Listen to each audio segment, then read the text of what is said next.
अच्छा तो दोस्तों, अगर आप लोगों ने भी छोटे चूज़े रखे हुए हैं और आप ये परेशान है कि उनको कौन सी फ़ीड दी जाए और फ़ीड में क्या मिलाया जाए, तो आज मैं आपको बताने वाला हूँ कुछ ऐसी फ़ीड और उसमें क्या मिलाना चाहिए जो कि मैं अपनी मुर्गियों को, अपने चूज़ों को, जब ये मेरी चूज़े होते थे, अब तो ये मुर्गियाँ अल्हम्दुलिल्लाह से, जब ये चूज़े होते थे तो इनको मैं खिलाता था। और इस वजह से कोई चूज़ा मेरा समझ लें 1-2 होया एक्सपायर, वो तो होता ही है। फिर हमने तो 100% देना होता है अपनी तरफ से, बाकी रिज़ल्ट अल्लाह की ज़ात में देना होता है। तो अल्हम्दुलिल्लाह से ये आपके सामने है, देखें सारे के सारे हेल्दी हैं और ये चूज़े थे छोटे-छोटे।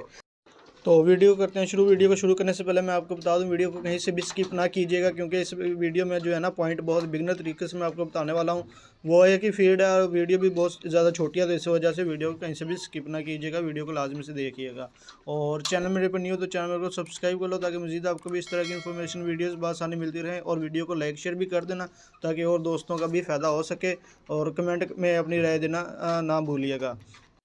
बिस्मिल्लाहिर्रहमानिर्रहीम। अस्सलाम वालेकुम दोस्तों, कैसे हैं आप सब? उम्मीद करता हूँ सब खैरियत से होंगे। आज मैं आपको बताने वाला हूँ ऐसी खुराक, ऐसी फीड जो मैं अपनी मुर्गियों को, अपने चूज़ों को देता था, जिसकी वजह से मेरी जो चूज़े हैं देखें अल्हम्दुलिल्लाह से बड़े बड़े मुर्गे हो गए हैं। और ये कलरफुल चिक्स, ये लगता है कोई ऊपर से ना बिल्ली या कोई कांवा वगैरह गुजरा है। अच्छा, तो ये आप कलरफुल चिक्स देखें, ये जो ब्लेलर चूज़े होते हैं ये किसी से पलते भी नहीं हैं, तो अपने आप को चैलेंज दिया था, अल्हम्दुलिल्लाह से पल गए हैं। तो इन्होंने भी वही फीड खाई है, कोई इनके ऊपर ज़्यादा महंगा खर्चा नहीं हुआ। और ना तो इनके ऊपर यानी कि मैंने इनकी वैक्सीन भी नहीं की।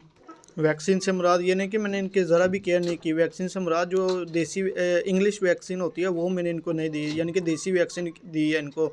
और मेरी ओल्ड में जाके अगर दूसरी वीडियो भी देखें तो वो भी यही है कि देसी मुर्गियों की देसी वैक्सीन कैसे की जाती है, यानी कि घर की चीज़ों से जो मैं ना वैक्सीन करता था इनकी, तो अल्हम्दुलिल्लाह से पल गई हैं। होता ये है कि अगर ज़्यादा फार्मी मुर्गियाँ हों, ज़्यादा मुर्गे हों, तो उनके लिए जो है ना इंग्लिश वैक्सीन की ज़रूरत होती है, क्योंकि उनमें बीमारियों का जो है ना बीमारियों के चांस बहुत ज़्यादा होते हैं। मगर जो घर की मुर्गियाँ होती हैं इनमें बीमारियों के चांस बहुत कम होते हैं। तो इनको अगर हम देसी वैक्सीन देते रहें, देसी नुस्खे देते रहें, तो उनसे ये हेल्दी रहती हैं, एक्टिव रहती हैं। इनकी समझ लें कि ये वैक्सीन होती रहती है। तो फीड बताने से पहले मैं आपको ये भी एक बात बता देता हूँ कि ये जो फीड है ना ये नुकसान नहीं देती।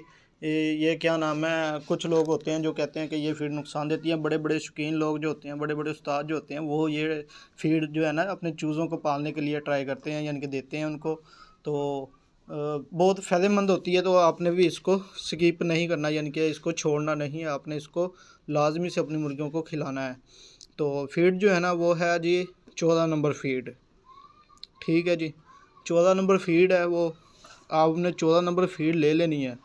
14 नंबर फीड, और उसमें आपने मिलाना क्या है ये भी बहुत ज़रूरी है। गर्मियों में, सर्दियों में क्या करना चाहिए, इसको कैसे देनी चाहिए फीड, ये भी मैं आपको बता देता हूँ।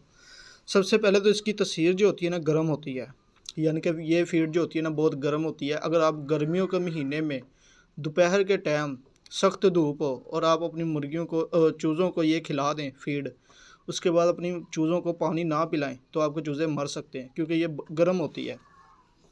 अच्छा, गर्मियों में इसका क्या शेड्यूल होता है ये फ़ीड देने का? इसका ये शेड्यूल होता है कि दोपहर को ना खाना नहीं खिलाते इनको। इनको खिलाते हैं सुबह के टाइम, यानी कि सुबह 9 बजे से पहले पहले। और उसके बाद इनको खिलाते हैं 3 बजे के बाद, यानी कि असर के टाइम, क्योंकि गर्मियों का महीना, जब आपको पता है गर्मियों के दिन भी बड़े होते हैं, तो इनको फिर ठंडे टाइम दिया जाता है, यानी कि दोपहर को नहीं दिया जाता। और जो सर्दियाँ होती हैं, सर्दियों में आप किसी भी वक्त दे सकते हो, जो आपने रूटीन बनाई होती है। और क्योंकि ये बहुत ज़्यादा हेल्दी होती है। अच्छा, कई लोग ये भी समझेंगे कि जो 13 नंबर या 14 नंबर फीड हम देते हैं, 13 नंबर मैं आपको बता दूं, 13 नंबर जो होती है बड़ी मुर्गियों के लिए होती है, मुर्गियों से अंडे लेने के लिए, अंडे वाली। अच्छा, जो 14 नंबर हम चूज़ों को देंगे, वो लोग ऐसे समझते हैं कि जो ब्लेलर मुर्गियाँ होती हैं, जो हम गोश्त खाते हैं ना बाज़ार से, दुकानों से लेकर, वो समझते हैं कि हमारी मुर्गियाँ भी वैसी बन जाएंगी। हमारी मुर्गियाँ वैसे नहीं बनेंगी दोस्तों। आपको क्या हो गया, ये जो मैंने चूज़े पाले हैं, ये ब्लैक आसमानी का देख रहे हैं आप, ये भी मैंने उसी फीड से पाले हुए हैं। तो आपने 14 नंबर फीड लेकर आनी है, वो आपने अपने चूज़ों को खिलानी है। उसके साथ आपने पानी में क्या पिलाना है, पानी में आपने साइमोस्ट्रेस मिला कर देना है। एक पैकेट मिलता है 20 ग्राम का, मिल जाता है कोई 100-150 का। आपने साइमोस्ट्रेस लेना है, और उसको ना एक चुटकी आपने आधा लीटर पानी में मिला कर देनी है अपने चूज़ों को। और चूज़ों को क्या नाम है, आपने 14 नंबर जब फीड खिलानी है, तो फीड में ना हल्का सा आपने हल्दी भी मिला कर देनी है। आपके पास कोई शावर हो या ऐसी पानी का हल्का सा ना छट्टा सा लगा के ना उस फीड के ऊपर हल्की सी हल्दी लगा दें, ताकि वो फीड जो है ना गीली हो। और फीड के साथ वो चिपक जाए, यानी कि हल्दी जो है ना उसके साथ लग जाए, तो वो हल्दी आप दें। और गर्मियों का महीना हो तो आप उसमें हल्की सी दही भी मिक्स करके दें। और इसका जो इन्वायरमेंट होता है वो ये होता है कि मुर्गियों चूज़ों को जो है ना बंद करके रखें ज़्यादा से ज़्यादा, उनको खुली हवा में खुले आसमान में ना छोड़ें।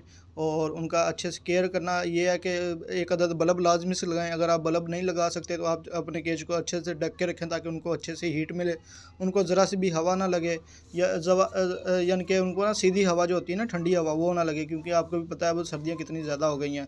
तो ये इनका इन्वायरमेंट होता है। और पानी का भी आपको बता दिया और फीड भी आपको बता दी। ये आप तीनों चीज़ें फॉलो करेंगे तो आपके चूज़ों को बड़े होने से कोई नहीं बचा सकता। ये है कि 100% रिज़ल्ट, यानी कि 100% जो होता है ना कोशिश करना, यानी कि 100% हमने करना है वो करेंगे हम।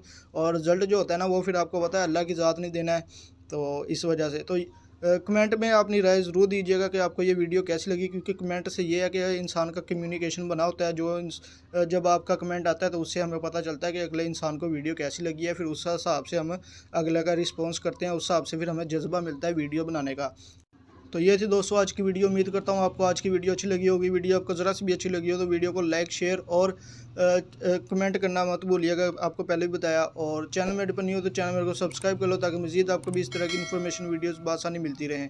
मिलते हैं अगली वीडियो में, तब तक के लिए अपना ख्याल रखें। अल्लाह हाफिज़।